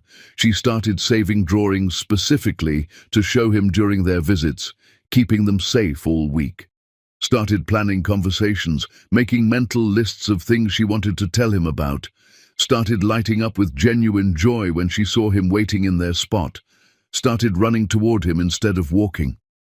Darcy watched it all with an expression Tom couldn't fully read, couldn't interpret, couldn't quite understand. Sometimes she worked on her laptop during their visits, typing away at proposals and emails. Sometimes she just watched them interact with an expression that might have been pain, or might have been something else entirely, but she never left them alone, and Tom didn't blame her for that caution. Then one week, Molly got sick. Tom showed up for their regular visit to find Darcy in the hospital waiting room instead of the park, her face drawn with exhaustion and barely controlled terror that parents knew when their children were suffering. "What happened?" Tom asked, his heart immediately in his throat, fear flooding through him. "Is she okay?" "High fever that wouldn't break no matter what I did." Darcy's hands were shaking visibly in her lap. "They're running tests now. It's probably just a virus, nothing serious, but I needed to be absolutely sure she was okay." Tom sat down beside her without asking permission, without even thinking about whether it was appropriate or wanted. "Can I stay?" "Why would you want to?" Darcy's voice was hollow with exhaustion. "Because you shouldn't have to be alone right now. Because she's—" Tom stopped, choosing his words carefully. "Because I care deeply about what happens to her." Darcy looked at him then, really looked at him for the first time in months, and something in her expression shifted just slightly, like ice beginning to crack. "She asked for you before we came here. Wanted to make sure she wouldn't miss your visit. Wanted to know if you'd still come next week even though she couldn't come today." The words hit Tom like a physical blow, stealing his breath completely. "I'll always come. Every single week without fail. I promise you that, Darcy." They sat in that waiting room for hours that felt like days, not talking much, just existing in parallel while doctors came and went with updates. When the pediatrician finally came out and said it was just a virus, nothing serious, Molly would be fine with rest and fluids and time, Darcy actually sagged with relief so profound it looked like her bones had turned to water. Tom brought them both soup from the hospital cafeteria. Terrible watery soup that tasted like cardboard, but Darcy ate it anyway because she'd been too worried to eat anything all day. "Thank you," she said quietly, not looking at him, "for staying, for being here. Of course. You've been consistent." Darcy still wasn't looking at him, focusing on her soup instead. 6 months of showing up every single week, never late, never asking for more than I offered, never pushing boundaries. I notice things like that. I pay attention. I meant what I said. I'll wait, however long it takes. Darcy was quiet for a long moment that stretched into something meaningful. "I'm starting to believe you might actually mean that you might have actually changed." It wasn't forgiveness. It wasn't even close to forgiveness, but it was acknowledgement, recognition, the smallest possible thaw in the ice that had frozen solid between them. And that night, when Tom went home to his small apartment, he downsized significantly after selling his business. He felt something he hadn't felt in longer than he could remember. Hope, real, solid, genuine hope. The kind built on months and months of consistently showing up and being present and proving himself one supervised hour at a time. It was fragile and tentative and conditional on his continued good behavior, but it was real and growing and possibly sustainable. And for now, for this moment, that was enough. Chapter 9. Building something new. The leaves had changed colors and fallen and changed again before Molly asked the question that shifted everything. They were in their usual spot in the park, and Molly was demonstrating her newly perfected cartwheel. Months and months of dedicated practice had finally paid off. She executed it with precision, landed perfectly with her arms up in triumph like an Olympic gymnast, and beamed at both Tom and Darcy with pure, uncomplicated joy. "Did you see that? Did you see it?" "That was amazing," Tom cheered with genuine enthusiasm, meaning every word. Darcy applauded from her bench, pride written all over her face in ways she couldn't hide. "You've been practicing so hard, baby girl. I'm so incredibly proud of you." After Molly ran off to practice some more, to see if she could do 3 in a row, she came back and plopped down beside Tom, slightly breathless and flushed with exertion. "Can I ask you something kind of important?" "Always. You can ask me anything." "How come you spend time with me every single week, but you don't really spend time with my mommy?" Molly tilted her head in that way she had, studying him with those eyes that seemed to see more than most children should be able to see. "I mean, you're always nice to each other and you don't fight or anything, but you talk like you're being really, really careful not to make each other upset." Kids saw absolutely everything. Notice patterns adults thought they were hiding. Tom should have expected this question eventually. "Your mum and I have what's called a complicated history," he said carefully, picking each word like stepping on stones across a river. "We used to know each other a long time ago, before you were born, and some things happened that hurt both of us pretty badly. Now we're trying to figure out how to be friends again, but that takes time when people have hurt each other." "What's a complicated history mean exactly?" "It means we used to be close, and then we weren't anymore. And now we're trying to find a way to be in each other's lives again because of you." Molly absorbed this with the gravity children brought to truly important revelations. Did you hurt her feelings really bad? The question was innocent, devastatingly accurate, impossible to deflect. "Yes, very, very badly." "Did you say you're sorry?" "Many, many times." "Mommy says sometimes sorry isn't enough, though." Molly looked at him with complete seriousness. "She says you have to actually show people you're sorry by doing better and being better, not just saying words. Are you being better?" Tom felt tears prick his eyes, fought desperately to keep his voice steady. "I'm trying really, really hard to be better every single day." "Good." Molly patted his hand with her small one, the gesture so tender it nearly broke him completely. "Because I like you a whole lot. I want you to keep coming forever and ever and ever." After Molly ran off to play on the swings, Darcy came over and sat down on the grass beside Tom for the first time in all their months of visits. They sat in comfortable silence for a moment, watching Molly laugh with pure joy. "She's getting really attached to you," Darcy said quietly, her voice carrying both observation and warning. "I know, I can see it. If you're going to disappoint her at some point, if you're going to decide this is too hard or too complicated and you want to walk away again, do it now, right now, before it gets any harder for her to lose you." Tom turned to look at her directly. "I'm not going to disappoint her. I promise you, with everything I am, everything I've become. I'll show up for her for as long as she wants me to." "People break promises all the time, Tom. I have personal experience with that. I know I have absolutely no right to ask you to trust me or my word." Tom's voice was steady, despite the emotion threatening to choke him. "I know I completely destroyed any faith you might have had in me, but I'm genuinely not the same person who took that money and walked away. I've been in intensive therapy for over a year now.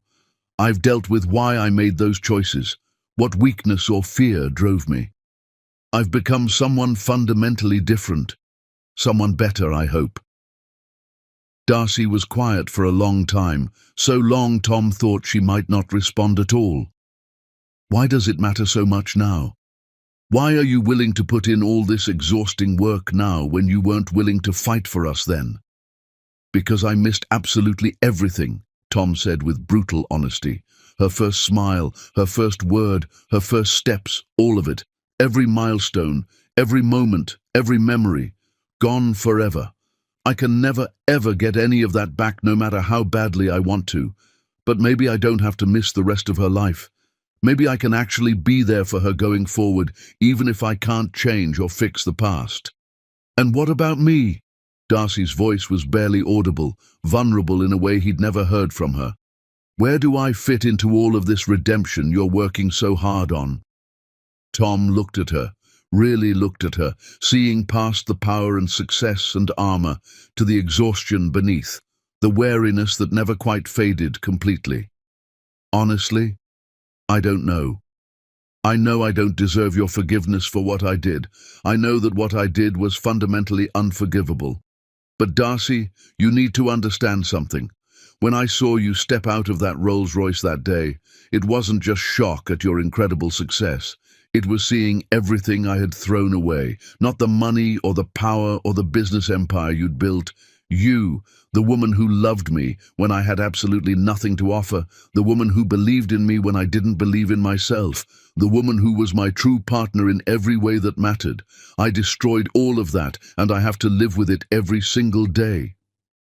Darcy's hands were clenched tightly in her lap, her knuckles white with tension. "You broke me, Tom. When you left, when I found those divorce papers with that cold little note, I genuinely didn't think I would survive the pain. I was pregnant and alone and drowning in debt and terror, and I had absolutely no idea how I was going to make it through the next day, let alone raise a child completely by myself. Do you have any real concept of what that felt like? The absolute despair?" "No," Tom said with complete honesty. "I can't even begin to imagine it. And I'm so sorry. I don't know if I can ever trust you again," Darcy whispered, her voice breaking. "I don't know if I can ever let myself be that vulnerable with you.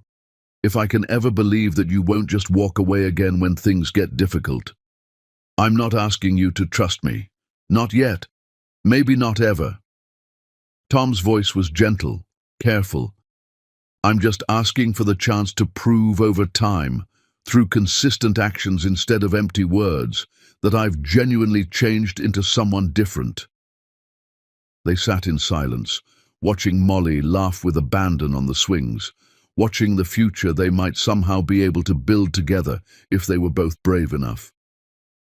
"She has your laugh," Darcy said suddenly. "Did you notice that? It's one of the things that makes all of this so impossibly hard. Every single day I see you in her, your laugh, Your smile, the way you both tilt your head exactly the same way when you're thinking about something, and every single day I have to consciously decide whether to hate that or accept it. What do you usually decide? Both. Neither. I honestly don't know anymore. Darcy rubbed her eyes with exhaustion. This whole thing would be so much easier if I could just hate you cleanly, completely, without any complications. But you can't? No. She finally looked at him, and her eyes were full of pain and anger and something else he was afraid to name, afraid to hope for. And that's the absolute worst part, Tom.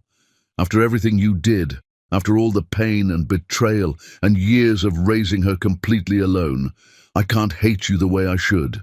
I can't hate you the way you probably deserve, and I genuinely hate myself for that weakness.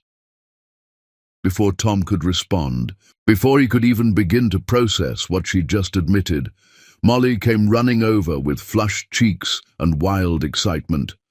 "Mommy! Tom! Can we all get ice cream together? Please, please, please!" Darcy and Tom looked at each other, and something passed between them. A question, an offer, a tentative possibility of something more than just supervised visits and careful distance. "Okay," Darcy said quietly, her eyes still locked on Tom's. "We can get ice cream, all three of us, together." Molly cheered with pure joy, grabbing both their hands simultaneously, trying to drag them toward the ice cream truck with the strength that only excited children possessed. And for just a brief, perfect moment, walking through the park with his daughter between them and her small hands gripping theirs, Tom let himself imagine what it might actually be like if this could somehow be their future. It was a dangerous thought to entertain, a fragile thought that could shatter so easily, a thought built on months and months of showing up and being present and proving himself worthy, one careful day at a time. But after everything he'd lost, after all the pain he'd caused, after the long journey of becoming someone better, maybe, just maybe, hope wasn't completely impossible. Maybe they actually could build something entirely new from the ruins of what he'd destroyed so carelessly. Maybe redemption was actually real and achievable, not just a fantasy he'd invented to make himself feel better about his choices. Chapter 10. The Choice. Molly's school play was complete chaos wrapped in construction paper, held together with glue sticks and childhood dreams. Tom sat in the packed auditorium surrounded by parents wielding cameras and proud grandparents and squirming siblings, his heart hammering so violently he thought it might actually break through his chest. Darcy had texted him that morning, just the bare facts, no extra words or unnecessary emotion. "Molly's school play tonight, 7 p.m. She specifically asked if you wanted to come." When Molly appeared on stage wearing a bunny costume that was at least 3 sizes too large, her ears flopping sideways at a comical angle that made the audience chuckle, she scanned the crowd until she found him. Her whole face lit up with pure, uncomplicated joy, and she waved enthusiastically, completely breaking character and not caring even slightly about the play anymore. Tom waved back, not caring that every parent around him was chuckling at the exchange, not caring about anything except his daughter's happiness. The play was objectively terrible in every technical sense, and absolutely perfect in every way that mattered. Molly forgot half her lines, stepped on another kid's costume tail during a crucial scene, and at one point just stood there grinning at the audience with no attempt whatsoever to pretend she was a forest creature. But Tom didn't take his eyes off her for a single second, didn't miss a moment of her performance. After the final bow, Molly came running off stage and launched herself at both Tom and Darcy simultaneously, her bunny ears flying off in the process and landing somewhere behind them. "Did you see me? Did I do good?" "You were absolutely amazing, baby girl," Darcy said, catching her and holding her tight.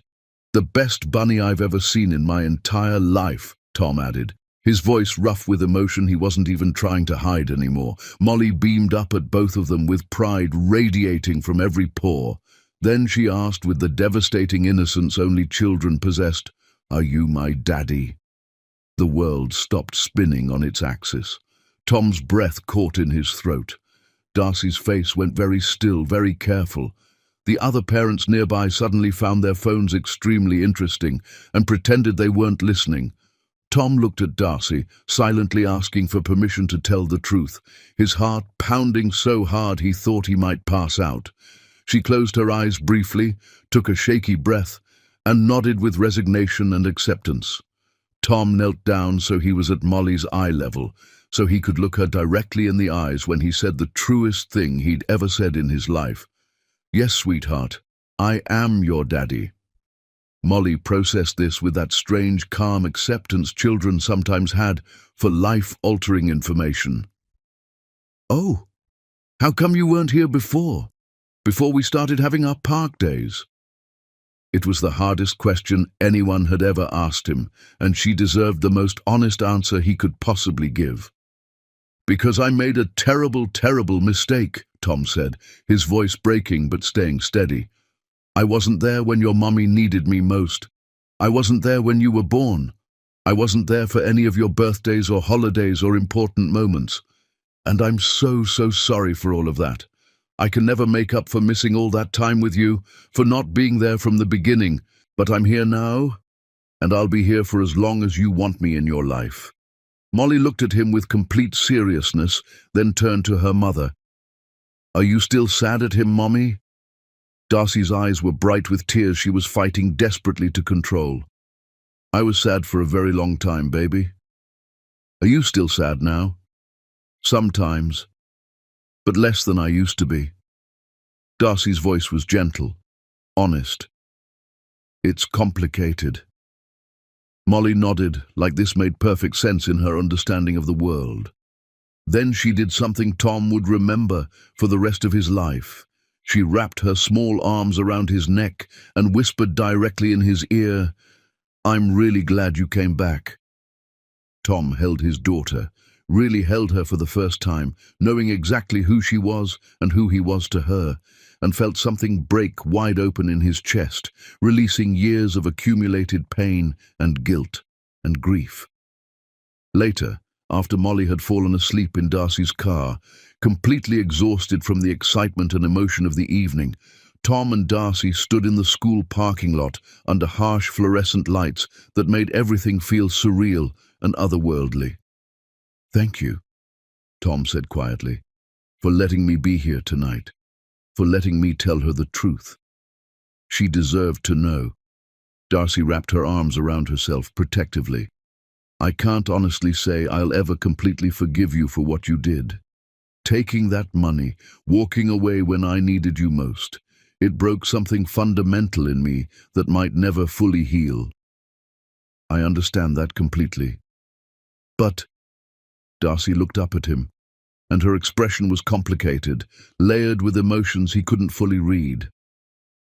"I've watched you this past year, how you show up every single week without fail, how you listen to her ramble about dinosaurs like it's the most important conversation in the world, how you look at her like she hung the moon and stars. She did. I know. I can see that truth in everything you do." Darcy took a shaky breath. "And maybe that's enough for now. Not forgiveness, not love, but maybe we can build something entirely new, for Molly's sake." Tom felt hope and fear war in his chest. What kind of something? Real co-parents. Actual co-parents who work together, not whatever careful dance we've been doing for months. Darcy met his eyes directly. She deserves to have both of us genuinely in her life. School events and doctor's appointments and birthday parties and all the normal things children should have. I would love that more than anything in this world. But you need to understand something crucial. Darcy's voice was firm, leaving no room for misunderstanding. This is about Molly and what's best for her, not about us or our history. I understand completely. Darcy studied his face carefully. Do you really?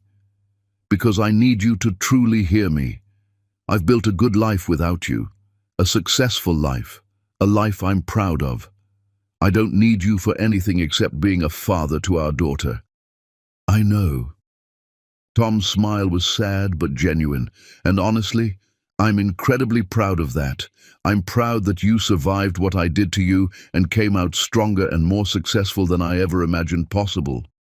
"But Molly deserves her father," Darcy continued, "so I'm willing to really try this, really commit to co-parenting properly. But if you hurt her, if you disappoint her, if you prove that you haven't actually changed, I won't." "What about—" Darcy stopped, bit her lip, looked away.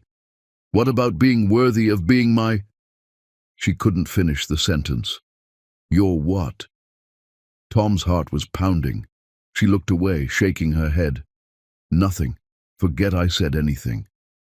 But Tom had heard the unspoken word hanging between them in the fluorescent-lit parking lot.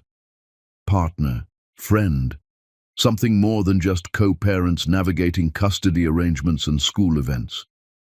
"I don't expect anything from you beyond letting me be Molly's father," Tom said gently, carefully. "Anything else, if there's ever anything else between us, that's entirely up to you. I'll wait however long it takes, or forever, if that's what you need. I'm not going anywhere." Darcy was quiet for so long, Tom thought she wouldn't respond at all.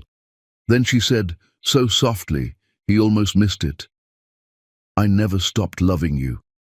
That's what makes this absolutely unbearable. I should hate you completely and cleanly. I want to hate you. But when I see you with her, when I see how hard you're trying to be better, I don't know what to do with these feelings anymore." Tom's breath caught. "We don't have to figure it all out tonight. We can take this as slowly as you need, as slow as it takes to feel safe." "Slow," Darcy repeated, testing the word. "I can do slow." She turned toward her car, where Molly slept peacefully, then paused and looked back. "Tomorrow morning. Molly has soccer practice at 9. If you want to come, I'll be there," Tom said without hesitation. Darcy smiled, small, tentative, but completely genuine. "I thought you might say that." She walked to her car, and Tom watched her go, watched her check on their sleeping daughter with such tenderness it made his chest ache.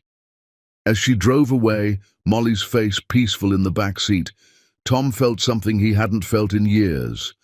Real hope, solid hope, the kind built on a year of therapy and showing up and proving himself one difficult day at a time. He'd missed so much. Years of Molly's life he could never reclaim. He'd destroyed his marriage through weakness and cowardice. He'd hurt Darcy in ways that might never fully heal, wounds that would always leave scars. But tomorrow he'd be at soccer practice, and the day after that, maybe they'd have dinner together. And slowly, carefully, painfully, they might build something new from the ruins he'd created. It wasn't redemption. That felt too easy, too complete, too much like absolution he hadn't fully earned. It wasn't a perfect happy ending tied with a neat bow. It was messier than that, more complicated, more real, but it was a beginning. A second chance he'd done nothing to deserve but everything to earn through consistent action. And as Tom drove home through streets that didn't feel quite so empty anymore, he made a promise to himself and to Molly and to Darcy. He would show up, every single day, in every way that mattered, for however long it took and whatever it required. He couldn't change the past or undo his mistakes, but maybe, just maybe, he could build a future worth having. One day at a time, one visit at a time, one moment at a time. That would have to be enough, and somehow, miraculously, it was.